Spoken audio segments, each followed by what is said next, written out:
Once inside Israel, the militants showing a high level of training and preparation. Fuck Israel! Fuck Israel, man! And those who are saying otherwise are either misinformed or misinforming. Israel got attacked over the weekend. If you missed that story, I don't know what to tell you, but we'll talk a lot about it and a bunch of stuff related to that all coming up on this episode of Daily Caller Live. My name is Jobob. Thanks so much for tuning in. Daily Caller Live starts right now. Here we go! That might be the only brown guy on earth named Jobob. That is actually their name, Jobob.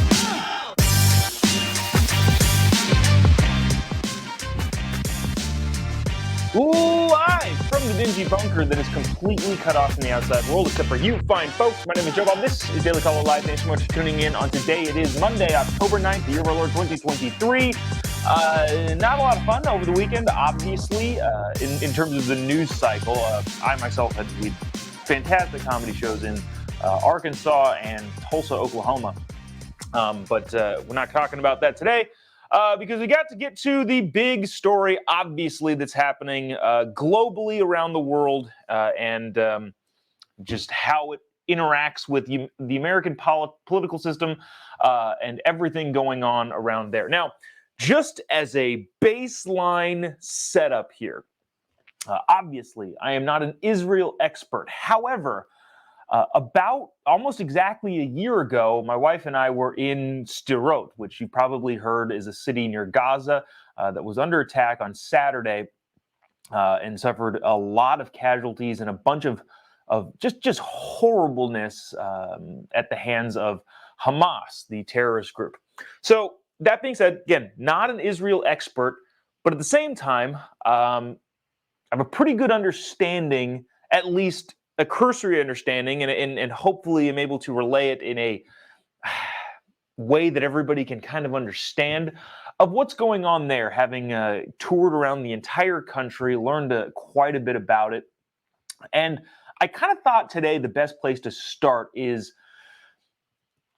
a very, very brief understanding of the overall conflict.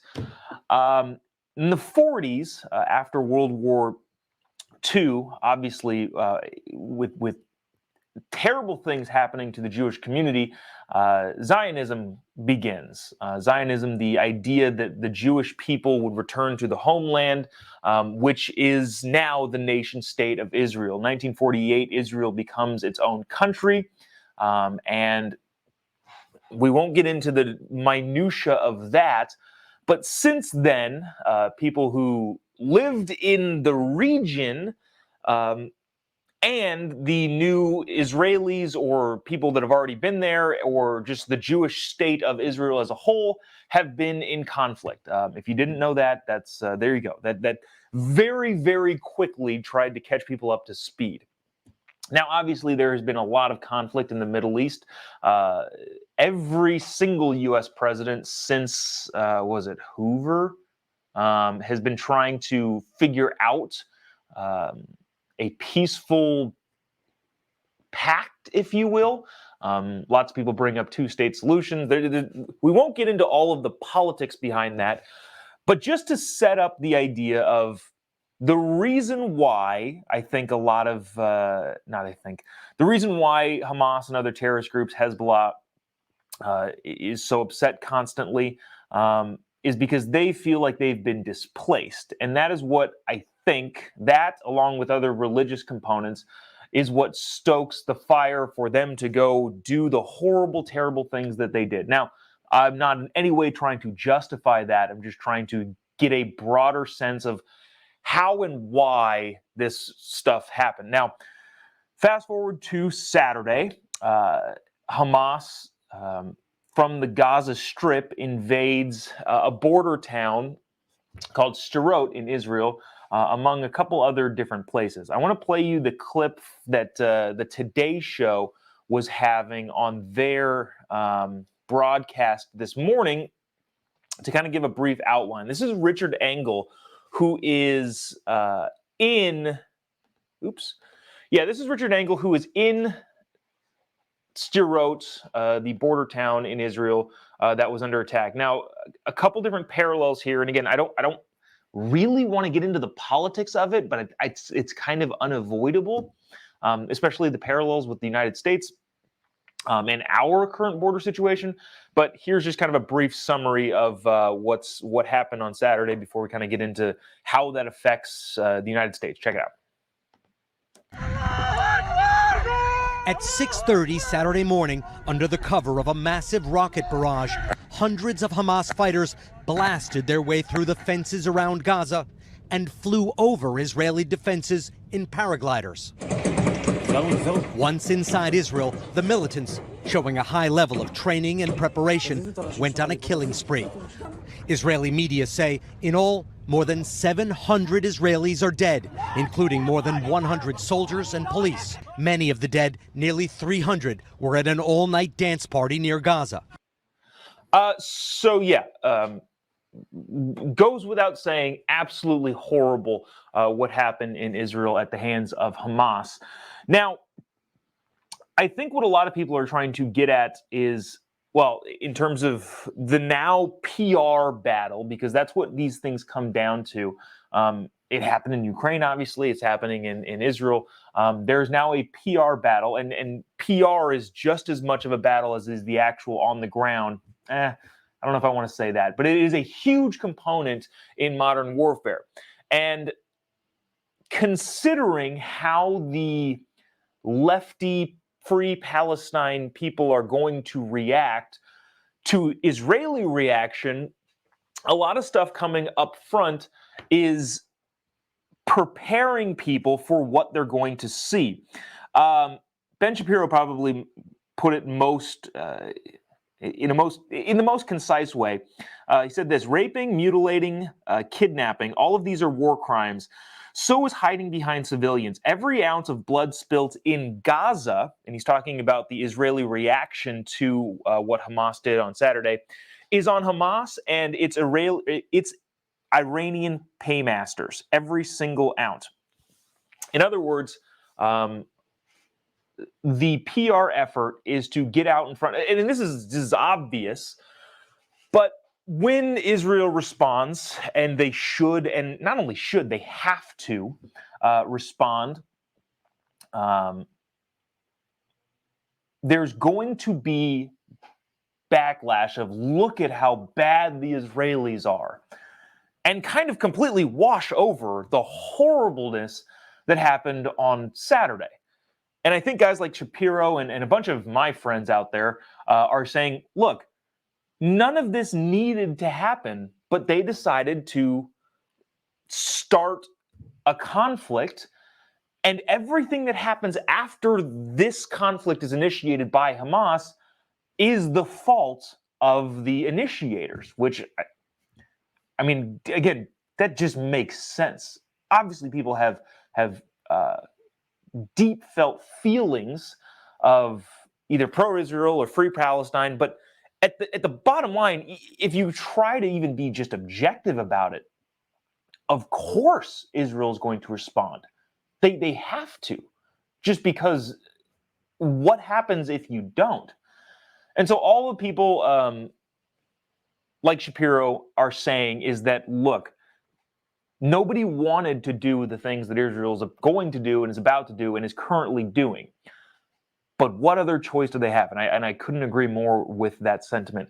Now, I did want to watch another clip from that Today Show, because there's some verbiage that's used that kind of indicates the media's swing back to, well, look at how bad the Israelis are. And again, I don't know how intentional it is, but I thought the language from Richard Engel of NBC was interesting. And that's, again, not to diminish, he is in a tough spot at the moment, just like so many other people.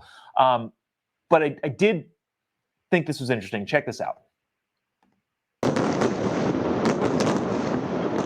Israel's payback is underway, with the army carrying out airstrikes across the Gaza Strip this morning, targeting Hamas infrastructure and smuggling tunnels. But Israeli reprisals are, for now, constrained because Hamas is holding dozens of Israeli hostages hidden deep inside Gaza. Israel didn't anticipate Hamas had this capacity, and Israel's intelligence network missed the signs that it was coming. So the word used there that I kind of was like, I don't know if that's the correct terminology for what's happening, is he said Israel's payback. And I guess, yeah, you can think about it that way, but I guess I don't, payback, the word payback in my mind seems like vengeance. And I get it. I get the feeling of like vengeance and being able to avenge the terrible things that happen. But at the same time, I think it's even further than that. I genuinely think it's a necessity that Israel has to go do all of the things that I guarantee you they don't want to do. Nobody wants to go in and level buildings and put civilians in harm's way. Nobody wants to do that. But to say, okay, well, this is Israel's payback, I don't like the way that feels, because it really is more of a necessity. Hey, in order to maintain our way of life, but also just ability to be alive, we have to do this. That's the way I'd look at it from Israel's standpoint. And that's, I think, generally the objective standpoint. And so to say that it's some sort of payback is, I don't know. I don't like that terminology. But again, I don't know how intentional it was. But here's some other stuff that I think is kind of interesting.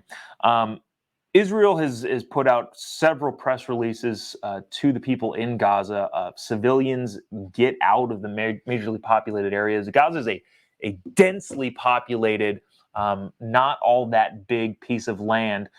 Maybe I should have brought a map, but I feel like everybody knows where the Gaza Strip is. And Israeli officials and Israeli military have said, all civilians, please evacuate the areas that you're going to see some danger happening. While Hamas has said, no, everybody stay. And I feel like that, if anything, should be the lone and sole indicator of who's actually in it to protect civilian lives.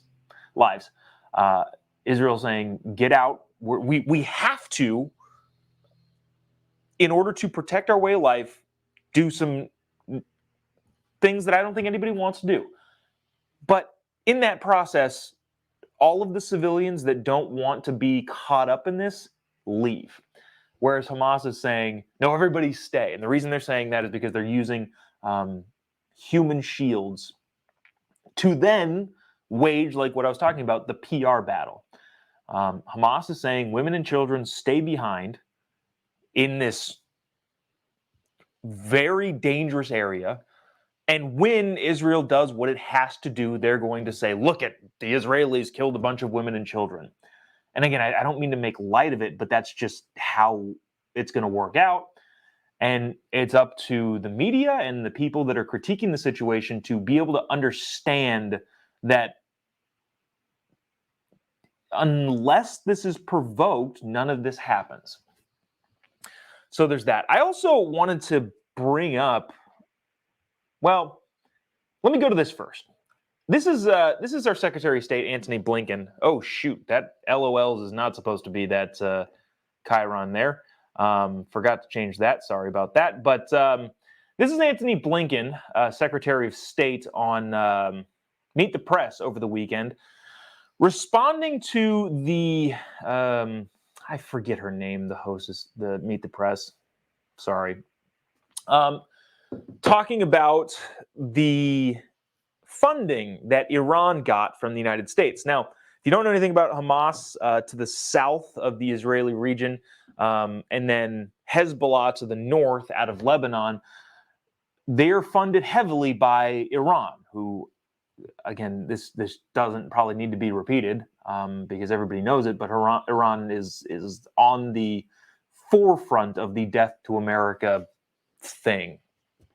So Hezbollah to the north and Hamas to the south of Israel are funded entirely by Iran. And so, to her credit, the Meet the Press host asked Antony Blinken, Secretary of State, hey, there's some criticism. Did the money that we gave to Iran or unfroze from Iran in exchange for 5 American hostages, have anything to do with this? Several reports are saying yes, it has. Also, there's a bunch of reports saying that Hamas has American-made weapons that were left behind in Afghanistan, but that's a whole different thing that we can talk about in a little bit. But she asked our Secretary of State this, and this was his answer. Not cool. Check it out. Seen a cent of that money, but how do you respond to Republican critics who say that that deal funded the attacks on Israel? Well, it's very unfortunate that some are playing politics at a time when so many lives have been lost and Israel remains under attack. Here are the facts. The facts are that these were not U.S. taxpayer dollars. These were Iranian resources that had accumulated from the sale of its oil that were stuck in a bank in South Korea from day one, under our law, under our sanctions, going back many years. It's always had the right to use those funds for humanitarian purposes, for food, for medicine, for medical equipment. The funds were moved from one bank to another where it could more easily do that, but under the close supervision of the U.S. Treasury Department. Mr. Secretary, I don't want... No, it's important. It's important to get these facts right, because here's what's going on. Again, not a single cent has been spent from that account. When any money is spent from that account, it can only be used for medical supplies, for food, for medicine. And those who are saying otherwise are either misinformed or misinforming, and it's wrong either way. Maybe the LOLs thing is appropriate there, because I didn't. In a recently deleted tweet, the Secretary of State also tweeted this: Turkish foreign minister and I spoke further on Hamas's terrorist attacks in Israel. I encourage Turkey's advocacy for a ceasefire and release of all hostages held by Hamas immediately.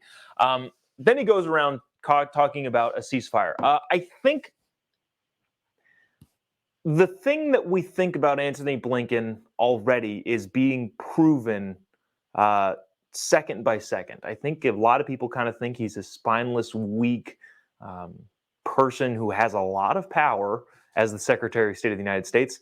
And that weakness is on full display in how he's responding to the terrible events of this Saturday by Hamas. Calling for a ceasefire is, I don't even know, it's not even weak. It's almost idiotic. And that's not from a, look, there's a lot of people out there justifiably who are saying, well, there needs to be some sort of revenge or payback, I guess, if the word you want to use, from Israel to Hamas. But again, I don't even think it's that. I think it's necessity. Israel going into Gaza via airstrikes or ground it is a necessity at this point, in order so that more horribleness from Iranian-funded Hamas is to stop that from happening. Right, so to say that, well, we're calling for a ceasefire because vengeance is not the way, which is, I think, what the Secretary of State is saying, it is not even like, it's beyond weak. It's like idiotic. Like, you can't, there's a revenge component, there's a seeking justice component, but I don't even think that that's like the driving force or what it should be. The driving force is, this is necessary to keep more of it. They've already shown what they're capable of and or what they're willing to do. It is now necessary for us to use our intelligence, our strength, our power, our military might, and violence to make sure that that doesn't happen more. So calling for a ceasefire is, in my opinion, not even weak. It's just flat out idiotic, or at least proving the fact that there's zero understanding of how this stuff has to play out. That tweet has since been deleted, which is a thing in and of itself. The administration walking back statements from the Secretary of State is a pretty big deal. But I also, just to get back to the question that they asked on Meet the Press, we've talked about this a number of times. If Republicans do something that Democrats don't like, the media questioning is, why did Republicans do this bad thing? If Democrats do something that Republicans don't like, the way that that question is phrased is Republicans are accusing Democrats of doing this bad thing. And that's how that question was phrased here. But at the same time, Meet the Press did push back on saying, hey, look, this money is fungible. In other words, okay, well, Iran just realized, okay, well, we have $5 billion to do or whatever, the stuff that we already need to do in terms of like pave our streets, provide medical care and food to our people. We have to do that anyway, says Iran. We now know we have $5-6 billion in this account, so that frees up some of the other money to go do this. In other words, money is fungible, and I'm glad she pushed back, and I'm not glad of how Anthony Blinken answered that. Check about this the out. argument that money is fungible. So Iran may have known this money is coming and used other funds to help fund this attack that happened. Iran has unfortunately always used and focused its funds on supporting terrorism, on supporting groups like Hamas, and it's done that when there have been sanctions. It's done that when there haven't been sanctions, and it's always prioritized that. And again, I come back to the proposition that these funds have always been, under the law, available to Iran to use for humanitarian purposes. Yeah. The question, and I heard this from a guy on the radio earlier this morning, the question is he stupid or does he think we are all stupid? That is not a way to answer that question. Oh, Iran is always doing crazy things. Okay, then why did we give them $5 billion? How does that make sense? If the stance from the administration is, well, Iran is always funding this sort of stuff, then why are you going to give them money? And the claim that he's making of, well, this money strictly, the money that we gave them strictly can only be spent from this account to do humanitarian efforts across Iran. And that, again, is he stupid or does he think we're stupid? Obviously, I think it's the latter. I think he thinks the American people are so dumb they don't understand the ability for money to be used for different purposes when we give money. And I think the bottom line here is it is not a good look that the Biden administration, again, gave, $6 billion to a country that is funding terrorist organizations like Hamas that did such damage over the weekend in one of America's allies. Now, I want to address, I think, another thing that I'm seeing online and on social media from a bunch of conservatives, Republicans. I don't know terminology, but immediately online the similarity was drawn between Ukraine and Israel. I think that is a ridiculous similarity to draw, especially if you're going to go to it immediately without kind of fully understanding the scope. And what it's been is a bunch of people that I generally agree with on a lot of things are out there saying Israel's just going to become the next Ukraine, which is, I think, an attempt for people to shoot their mouth off without fully understanding the massive differences. Now, look, take out all of the emotional stuff. Take out the Israeli people have been longtime American allies, and we support them in their right to exist and live in a culture that they design. Take all of that stuff out and just look at it from a strategic American position. When we talk foreign policy, we do a lot around the world to maintain order effectively.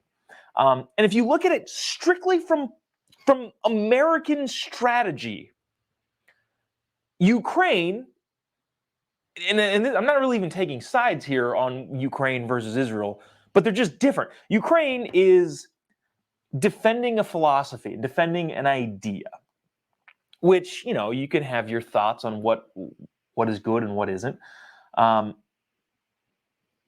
Americans backing Ukraine is saying to the rest of the world that a country cannot invade a sovereign country and take land and take it over effectively, which is what Putin seems to be trying to do. That is defending an idea, defending a philosophy. And I agree with that idea in a lot of ways. But it is not the same as the United States defending Israel, because in the same way that it's also defending the same sort of philosophy and the same sort of idea, there's a geographical strategic advantage for the United States to be allied with Israel. Like, again, Ukraine and Russia, not even getting into whether or not we should be giving them money, but it's an idea, it's a philosophy that one country can't just invade another country. Israel, if you look at a map, is situated perfectly, and I don't know if perfectly is the right word, but it's situated between the Middle East, which a bunch of U.S. enemies exist in that region, and the Mediterranean, which is the gateway to Europe. So remove all of the emotional components. You have a country that effectively is a barrier from enemies of the Western world to the Western world, just from a geographical position. If you give Syria, Jordan, I don't know necessarily Jordan, but if you give a lot of those Middle Eastern countries effectively access to the Mediterranean by way of the land mass or the land that is Israel, you have a lot of bigger problems. At least that's what I believe. And so America has a strategic geographical incentive to protect that area. Again, this is all of the emotions moved, and I don't necessarily think you should remove all the emotions. But even if you go based on just that, there is comparing. What I got at ultimately was conservatives or people on the right or whatever. Again, I don't even want to call them that, saying, well, no more money to this. This is just the military-industrial complex. It's just different. And I think people shooting off their mouth saying, well, no money to Ukraine and therefore no more money to Israel. They're not the same thing. And to pretend that they are, I think, is short-sighted. And it's just attention-seeking at this point. That's what I think. More kind of speaking out, I guess, against the people that are generally on my side of things. I think it's short-sighted. I don't think it's really thought through that position. And I think it's pretty severely only for attention. But I think lastly, before we kind of wrap this up, and I know we talked about this the whole time, but this is a big deal. I want to get to this. So in just American culture and how we view this, the Israeli-Palestine conflict, there were big rallies in New York City over the weekend talking about pro-Palestine rhetoric. There's a lot of pro-Palestine energy around the country. In small pockets, thankfully, but I think it should be pointed out that people saying things like, well, Israel had it coming, or what did they expect? That is a fringe, some would say, extremist idea. And I only bring that up because people on the right are often called extremists for having a majority-held view. Like the majority of America, we live in a center-right country. And so a lot of people on the right have ideologies and beliefs that are called extremist beliefs by your mainstream media outlets, when in reality, probably the majority, or at least a plurality of Americans, agree with those ideas. And yet, when people are in the streets protesting, like the video that you're about to see, who represent a very small fraction of American societies, probably relegated entirely to American lefty universities, when they express, well, Israel had it coming to them, or what did they expect? That actually is a fringe idea, and something that, if you want to look in terms of just the definition of extremism, that's probably what it is. But for some reason, that's totally okay and acceptable. Even, again, Joe Biden and Chuck Schumer, Democrats, pretty far to the left, are saying they stand with Israel. So if you're going to make the case of, well, they had it coming, you're an extremist by definition. And again, I only bring that up because of how many people on the right are called, quote unquote, extremists incorrectly for having a majority view. Nevertheless, this is what some of the scenes that happened in New York City over the weekend. I think these people are just flat out wrong. Again, I'm trying to take the emotional component out of it. I think from a moral standpoint, this is like a disgusting show of what's happening for the pro-Palestine side. And I also don't think the pro-Palestine side is doing themselves any benefit by supporting Hamas. Like, it's crazy. But a couple scenes from New York City, and then we'll wrap it up. Check it out. Fuck Israel! Fuck Israel, man! From the river to the sea. From the river to the sea. Palestine will be free. Palestine will be free. From the river to the sea. From the river to the sea. Palestine will be free. Palestine will be free. This is a much longer discussion on where this whole geographical area. There's so many things to talk about and discuss in this. I feel like there's I don't know, it's too difficult, and maybe we'll do like a long form thing with some of my I don't know, more knowledgeable friends on this topic. But the whole idea of supporting Hamas because you're a free Palestine person is crazy to me. And that appears to be the stance of the people that decided to be in the streets in New York City. I think closing here, this is probably most adequately defines a lot of people. Now, I thought this was one of the more interesting tweets. Somebody named Cassie Dillon, not sure who she is necessarily, but she tweeted this in response to the Hamas attack out of Gaza on Israel.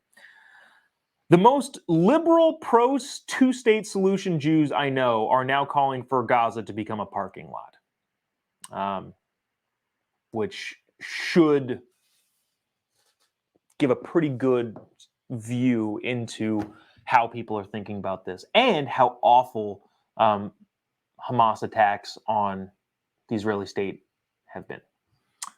So obviously we'll keep an eye on this. This, I think, is a massive story globally.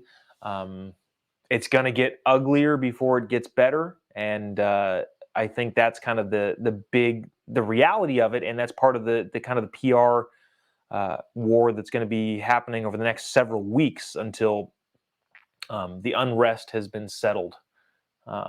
So. Wild time. Let me see. Any comments that are worth reading? Not really, and I also can't read too much of it. But anyways, we'll probably talk more about Israel tomorrow as things kind of unfold and things continue to happen. But we will see you tomorrow probably. This is another one of those where, like, I'm on a flight. Charlie Kirk and I will be tomorrow in Orlando. And then Thursday, Candace Owens and I will be in Atlanta. So another one of those weeks where hopefully we'll be with you, but who knows? Flights, crazy airport schedules, all that sort of stuff. So appreciate you sticking around, tuning in. We'll see you next time. God bless America.